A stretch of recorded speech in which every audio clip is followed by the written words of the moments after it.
শোয়েব চৌধুরী, আপনার কাছে কি কি খবর আছে? সোমবার কি এমন হতে পারে ভারতের প্রজাতন্ত্র দিবসের পরেই বড় কিছু হতে পারে বলে শুনছি? অনেক ধন্যবাদ রঞ্জন ভাই।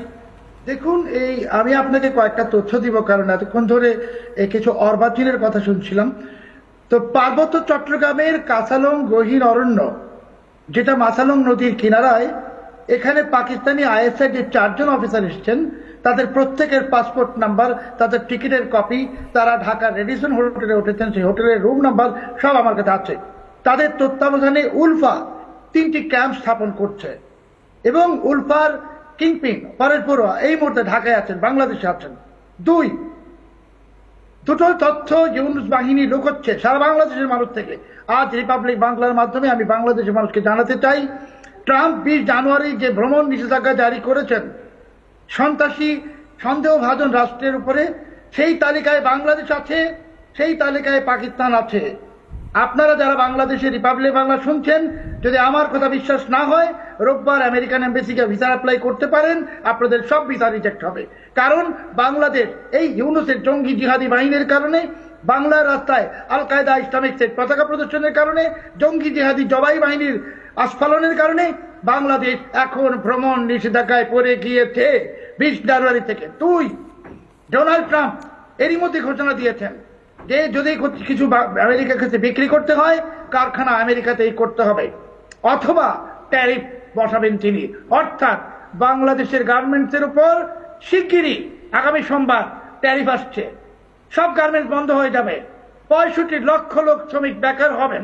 সবকিছুর জন্য দায়ীকে ইউনূস। 3 দাওয়াও সম্মেলনে অনলাইনে অংশগ্রহণ করে ট্রাম্প বলেছেন, ডিসইনফরমেশন বা মিস ইনফরমেশনের নামে বাক স্বাধীনতা, সংবাদপত্রের গণমাধ্যমের স্বাধীনতা হরণ করা যাবে না। অথচ ইউনূস কি করলেন? সেই দাবাওতে বসে সুইজারল্যান্ডে 23 জানুয়ারি স্যার নিক ক্র্যাগ, ইনি মেটার একজন অধিকর্তা, তাকে বলেছেন যে এখনো ফেসবুকে তার সরকারের বিরুদ্ধে অপপ্রচার চলছে, সেগুলো যেন অবিলম্বে বন্ধ করা হয়। তার মানে কি? ইউনূস সরাসরি ট্রাম্পের বিরুদ্ধে অবস্থান নিলেন। বাংলাদেশে আইএসআই এসেছে। আরো একটা তথ্য দিচ্ছি রিপাবলিক বাংলার সম্মানিত দর্শকদেরকে, দুটো তথ্য। এই আইএসআই কর্মকর্তারা কেন এসেছেন?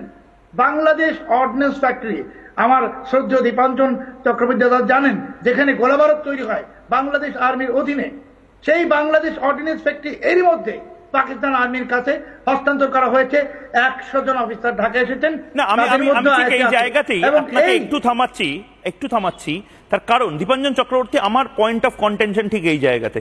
যদি বাংলাদেশে সালাউদ্দিন শোয়েব চৌধুরী বা সূত্রের খবরগুলো যদি ঠিক হয়, বাংলাদেশ বা মোহাম্মদ ইউনূস যদি সরাসরি অ্যান্টি ইন্ডিয়া অ্যাক্টিভিটি, এবং সেটা সামরিক বা টেরর অ্যাক্টিভিটি, এটা পাকিস্তানের আইএসআই যারা আমাদের ঘোষিত শত্রু তাদের সাথে মিলে করে, আমরা কেন সার্জিক্যাল স্ট্রাইক বা এয়ার স্ট্রাইক করতে পারবো না সেই সমস্ত ঘাঁটিগুলোতে? কি আমাদের হাত আটকে রেখে দিয়েছে?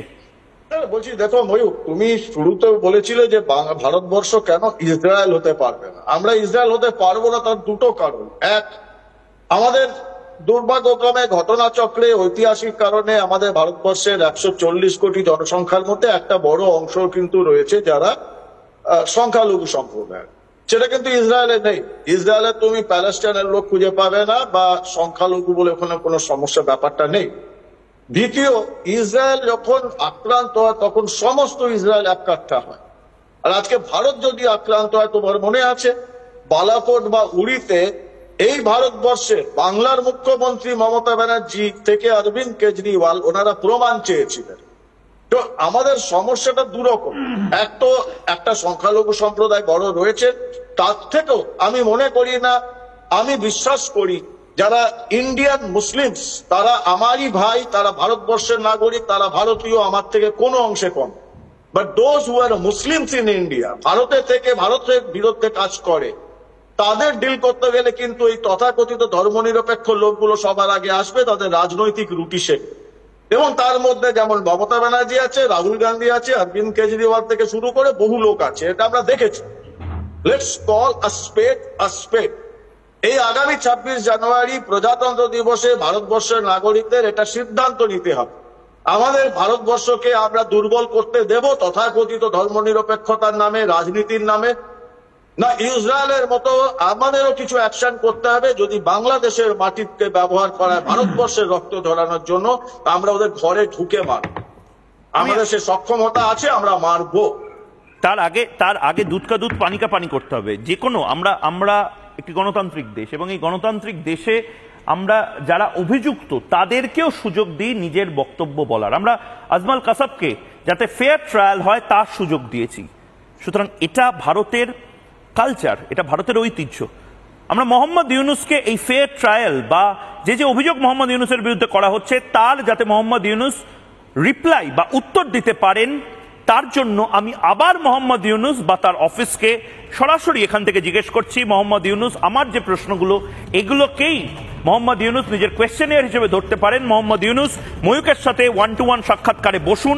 পৃথিবীর যে কর্নার থেকে আপনার মনে হয়, আপনার হয়তো বাংলাদেশ থেকে বসতে এই মুহূর্তে ইনসিকিউরিটি মনে হবে, কিন্তু মোহাম্মদ ইউনুস এই মুহূর্তে যেখান থেকে খুশি আপনি বসুন, আমিও অনলাইনে বসবো ভারত থেকে। এই প্রশ্নের উত্তরগুলো দিন। মোহাম্মদ ইউনুস জবাব চায়, বাংলা জবাব দাও। আইএসআই এর সঙ্গে মোহাম্মদ ইউনুস বাংলাদেশের সরকারি আধিকারিকদের বৈঠক হয়েছে কি হয়নি, আমার প্রথম প্রশ্ন। ময়ূকের দ্বিতীয় প্রশ্ন, কে উত্তর দিতে পারবে? মোহাম্মদ ইউনুস না পারলে সমন্বয়করা দিক। আইএসআই সেন্টার খুলছে চট্টগ্রামে, কেন এত কনফিডেন্সের সাথে আমি এই কথাগুলো বলছি? কেন ক্যাম্প বা সেন্টার একদম নির্দিষ্টভাবে ভৌগোলিক যে জায়গাতে রয়েছে পিন পয়েন্ট করে জিপিএস এর আমরা বলতে পারি? যদি এইটা বলতে পারি তাহলে পৃথিবীর যে কোনো দেশ কিন্তু এয়ার স্ট্রাইকও সেই জায়গায় করতে পারে। এরকম কি কোনো ঘটনা ঘটছে? মাথায় রাখুন, পাকিস্তান থেকে কিন্তু আমেরিকা বিন লাদেনকে তুলে নিয়ে গেছিল এয়ার স্ট্রাইক করে।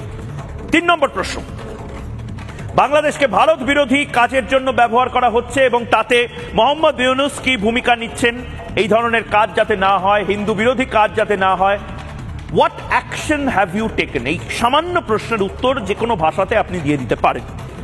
4 নম্বর প্রশ্ন, বেশিক্ষণ রাখবো না, ঘন্টাখানেক আপনাকে অপেক্ষা করাবো না। মিনমিনে মিডিয়াকে আপনি হয়তো খুব ভালোবাসেন, কিন্তু এখানে একেবারে হাতে ধরে 42 মিনিট আপনাকে এই প্রশ্নের উত্তরগুলো দিতে হবে। বাংলাদেশে পাক গুপ্তচর ঘোরাফেরা করছে কি করছে না? আপনাদের তো ইন্টেলিজেন্স আছে, সেনাবাহিনী রয়েছে, উত্তরগুলো দিন মোহাম্মদ ইউনুস।